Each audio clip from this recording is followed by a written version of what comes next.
ভাটাকে 10 run অনুকূলে head করে বল একদম টাচ লাইনের বাইরে। ভাটাকে 10 রান অনুকূলে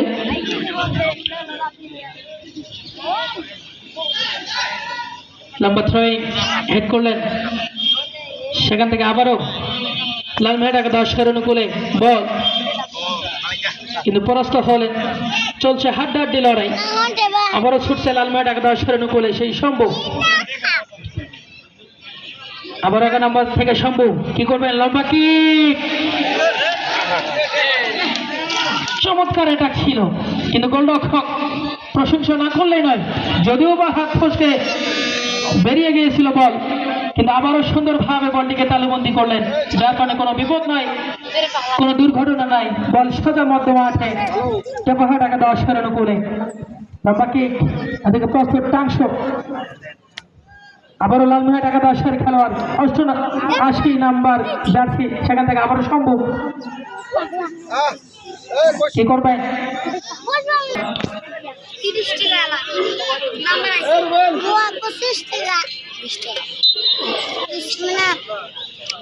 লালমেহাটাকে 10 রান অনুকূলে হলো। ওদিকে প্রস্তুত টেপাহাটাকে 10 রান খেলোয়াড় এবং রেফারি স্যারের বাঁশি, সোজা ফাউলের সিদ্ধান্ত। ফাউল টেপাহাটাকে 10 রান অনুকূলে।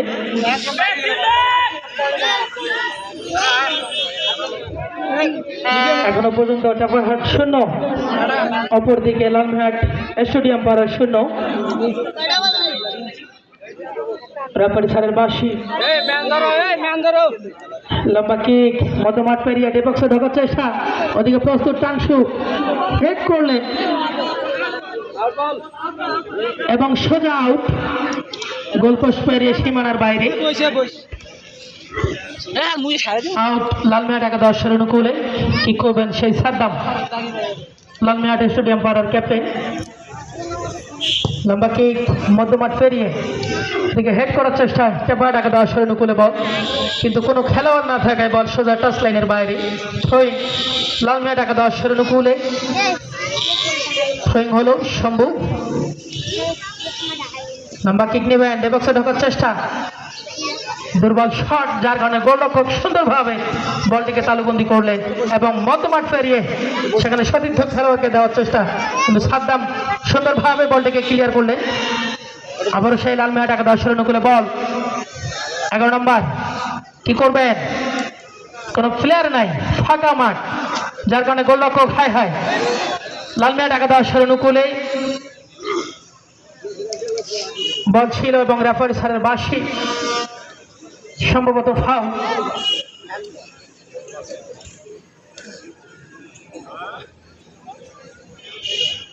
টেপাহাটাকে 10 রান অনুকূলে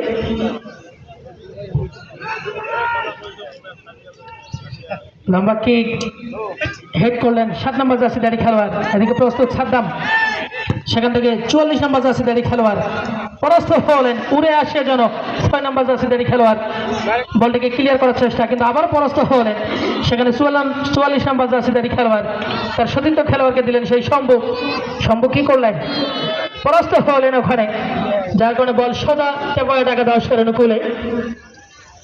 অ্যাটাকিংয়ে টেপাহাটাকে 10 রান খেলোয়াড় চমৎকার ভাবে পাসিং করে খেলে যাচ্ছেন। দুই দলের হাড্ডাহাড্ডি লড়াই, এখনো বল নিয়ে প্রস্তুত, আবার প্রস্তুত, কিন্তু বল আর পায়ে এক না হওয়ায় কাউন্টার অ্যাটাকে যাচ্ছেন সেই লালমেহাটাকে 10 রান খেলোয়াড় শম্ভু কি করবে, মধ্যমাঠে একাই খেলে যাচ্ছেন শম্ভু, সেখান থেকে 44 নম্বর জার্সিধারী খেলোয়াড় আবার 11 নম্বর চমৎকার পাসিং এর মধ্যে খেলে যাচ্ছেন, ওদিকে প্রস্তুত 33 নম্বর এবং সোজা অফসাইডের ফাঁদে ধরা পড়লেন। বদরুল ইসলাম পতাকা ইশারা করে জানিয়ে দিলেন অফসাইড, এবং সেই সাথে প্রথমার্ধের একদমই শেষ প্রান্তে খেলা, কোনো দলেই গোল করতে পারেনি, দুই দলেই 0, কিন্তু চমৎকার লড়াই হয়ে যাচ্ছে দুই দলের, হাড্ডাহাড্ডি লড়াই। আমার মনে হয় বাগে বাগে লড়াই হচ্ছে, কোনো দলেই যেন কম নয়, দুই দলেই দুই পাশে চমৎকার খেলে যাচ্ছে, কখনো বলে প্রান্তে অ্যাটাক হচ্ছে, কখনো প্রান্তে চলছে খেলা, হামাগুড়ি দিয়ে হলেও বলকে ছাড়ার মতো না, দুই দলেই সেই লড়াই করে যাচ্ছে। দেখা যাক শেষ লড়াইটা কার জয় নিয়ে আসে এবং কার পরাজয়। ওদিকে প্রস্তুত টাকা 10 নম্বর জার্সিধারী খেলোয়াড় ল্যাং মেরে ক্লিয়ার করার চেষ্টা, কিন্তু সতীর্থ খেলোয়াড় না থাকায় পরাস্ত হলে আবারও টাকা 10 অনুকূলে বল।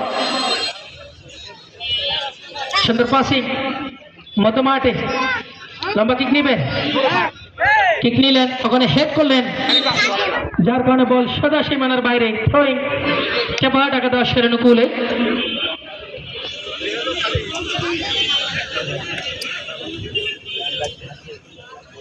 থ্রোয়িং টাকা 10 অনুকূলে, থ্রোয়িং হলো, দেখা যাক কি হয়। লম্বা কিক ডেবক্সে ঢোকার চেষ্টা, ওদিকে প্রস্তুত ছিলেন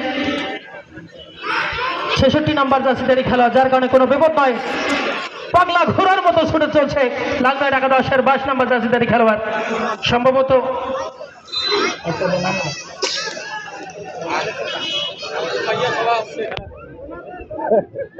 এবং কর্নার আদায় করে নিলেন লালগাঁও টাকা 10 খেলোয়াড়।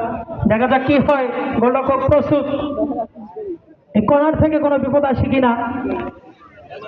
প্রথম কর্নার লালগাঁও টাকা 10 অনুকূলে, লম্বা কিক ছিল, ওখানে চীনের প্রাচীর হয়ে দাঁড়িয়েছেন টাকা 10 খেলোয়াড়, যার কারণে আবারও কর্নার।